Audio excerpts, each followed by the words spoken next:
ठीक है। तो इनका प्रश्न है कि हम अपने भीतर का जो यिन और यांग होते हैं, मैस्कुलिन एंड फेमिनिन, उनको कैसे बैलेंस करें। तो सबसे पहले जब आपको कुछ बैलेंस करना है तो आपको वो दिखाई देना चाहिए, है ना, वरना आप कैसे बैलेंस करेंगे। लेट से आपको बोला गया है कि एक तराजू को बोला जाता है बैलेंस, आपको तराजू दिया गया है और आपकी आंखों पे पट्टी बांध दी गई है, जैसे कानून वाले उसमें तराजू में बैलेंस में पट्टी बंधी रहती है ना उनके हाथ में, आँख में, वैसे आपको तराजू पकड़ा दिया और आँख पे पट्टी बांध दी है। तो अभी आप देख नहीं सकते हैं कि क्या कौन से पलड़े पर है, and based on the weight and gravity of something अपने आप वो बैलेंस क्रिएट होएगा और या फिर नहीं होएगा। तो जब हम अपने भीतर की कोई चीज़ को बैलेंस करने के लिए जा रहे हैं तो हमें अंतर्मुखी नेत्र से पहले उसको देखना अति आवश्यक है। आपको आइडेंटिफिकेशन होना चाहिए अपनी मैस्कुलिन और फेमिनिन पावर का। First of all the step 1 would be you to recognise your masculine and your feminine energy. कैसे रिकॉग्नाइज करेंगे? बहुत इनिशियल स्टेप्स में you will be able to understand it through very भौतिक things. Like आप क्या majority time बस ऐसा planning करते रहते हैं, बहुत ज़्यादा प्लानिंग कर लेते हैं, एकदम 7 पुश्तों की प्लानिंग कर लेते हैं और एग्जीक्यूशन आपका एकदम ही ढीला है। तो इससे आपको मालूम पड़ेगा कि आपका मैस्कुलिन ज़्यादा ओवर पावर चल रहा है या फिर फेमिनिन ज़्यादा ओवर पावर चल रहा है। When you have to implement anything, the masculine has to take the power in the hand and execute it. When you have to plan something and multiple fold level पर उसको समझ करके उस चीज़ को आपको प्लान बनाना, एग्जीक्यूट करना है, that is when the feminine is activated. तो अगर आप प्लान ही बनाते रहते हैं, एग्जीक्यूट नहीं करते, मतलब आपका फेमिनिन ओवर चल रहा है, अभी पलड़ा उधर भारी है।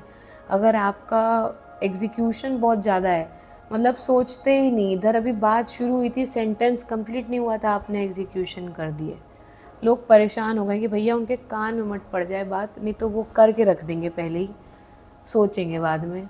मतलब मैस्कुलिन बहुत ज़्यादा प्राइम पे चल रहा है, उसका वज़न अभी बढ़ा हुआ है। बैलेंस करना है तो मतलब कि आप, ऐसा नहीं है कि आप बिना विचारे कर्म कर रहे हैं और ऐसा भी नहीं है कि आप बस विचार करके बैठे हैं, कर्म ही नहीं कर रहे हैं।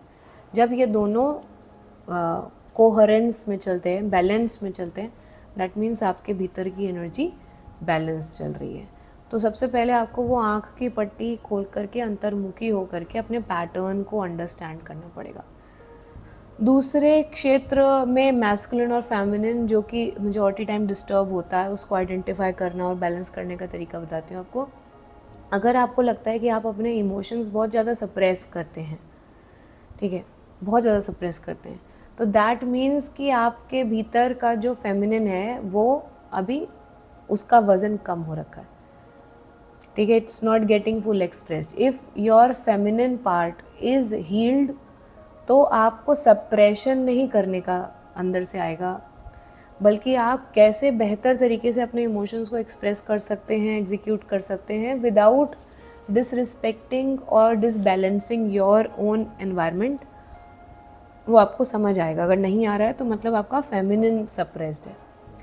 मैस्कुलिन में यदि आपको हर वक्त ये भाव आ गया है मन में कि एक्सप्रेशन जो है आपका वो ओवर एक्सप्रेशन है टू द लेवल कि it has now started to create disbalance in your environment, बाकी के लोग अब अपने इमोशंस को सप्रेस करने लग गए हैं क्योंकि आपके एक्सप्रेशंस बहुत ज़्यादा ओवर हो चुके हैं, that means your masculine is over powered. अब एक नई वैरायटी निकली है आजकल के समाज में। कुछ आदमी जो हैं वो उन अपने इमोशंस को टू मच इम्पोर्टेंस दे करके they have become very feminine in the sense कि जो कोमलता, भाव की कोमलता महिला को शोभा देती है, वो लेकर के बैठ के आदमी रो रहे हैं कि उनको बच्चे के जैसे मनाया जाए, उनको पैम्पर किया जाए, उनका आदर सम्मान किया जाए और साथ में उनको मर्द भी माना जाए, ठीक है, जिसको सो कॉल्ड दर्द नहीं होना चाहिए, पर इनको दर्द एकदम हथेली पे लेके दर्द घूम रहे हैं। और दूसरा डिसबैलेंस हो गया महिलाओं में। महिलाएं आदमियों को और खुद को सबको संभालते संभालते खुद ही मर्द बन चुकी हैं उनका मैस्कुलिन इतना हैवी हो चुका है कि वो अपना फेमिनिन ही सप्रेस कर चुकी हैं। वो सब कर लेंगी, सब कुछ, मतलब जो आदमी को करना था वो भी कर लेंगी, जो औरतों को करना था वो भी कर लेंगी, वो सब कुछ ही कर लेंगी। And their feminine has kind of gone down. Now because their feminine has gone down, they are not looking for the same thing from a masculine anymore. Neither the disturbed masculine is looking for the same thing from the feminine. But because प्रकृति का काम क्या है, balance create करना, ऐसे condition में the opposite genders are at the prime of unsatisfaction from each other. क्योंकि पूरे वक्त उन्हें ये लग रहा है कि एक महिला क्रेव कर रही है for one man who can make her feel like a lady, and the man is craving for one women who can make him feel like the man of her life, and they are not able to give just this basic thing to each other. तो this is again a very big disbalance. This is which is now prevailing in our society right now. This is also disbalance of masculine and feminine. Now how do you nurture or balance it out? सभी जो पुरुष हैं वो किसी देवी की उपासना अपने schedule में रखें ही रखें. हर जो महिला है वो किसी मैस्कुलिन देवता की उपासना अपने उसमें पद्धति में रखें ही रखें. Second thing that they can do is, as they are growing up and as they can experience and see their environment, you yourself have to protect the gender in which you are born in. अगर आप एक female हैं तो मैं समझ सकती हूँ कई बार जीवन के हालात ऐसे होते हैं कि वो कठोर होते हैं.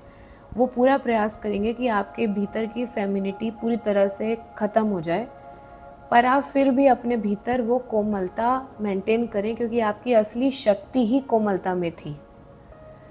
ठीक उसी प्रकार से जो पुरुष हैं, चाहे वो कितना ही अपने आसपास ऐसा एनवायरनमेंट देख लें कि उनको अपनी मैस्कुलिनिटी को कम करना ही पड़ेगा to be able to balance out the family and the environment and the work, फिर भी उनको जिस स्वभाव से, जो भोलेनाथ का वो एक शांत विनम्र मैस्कुलिन स्वभाव है जिसे देख करके ही लगता है कि ये आदमी चुप है लेकिन अगर बोला तो कुछ बड़ा करेगा, वो वाला जो एक फीचर होता है उसको वो प्रोटेक्ट करने का प्रयास करें, उसे अपने भीतर संजो करके रखें. तो हमें ये खुद करने का प्रयास करना पड़ेगा. एंड डेफिनेटली देखिए, जब समय बदलता है, युग बदलते हैं, परिवर्तन आते हैं, तो वो अपने आप स्वतः तौर पर कुछ चीज़ें बदल देंगे, उसमें हमारा कंट्रोल नहीं होगा. पर जितने हम चैतन्य रहेंगे, अवेयर रहेंगे, उतना ज़्यादा इस बदलाव को हम उसके साथ बह जाने के बजाय उसे विटनेस कर पाएंगे और कुछ हद तक खुद में और आने वाले जनरेशन्स में इसे प्रोटेक्ट भी कर पाएंगे.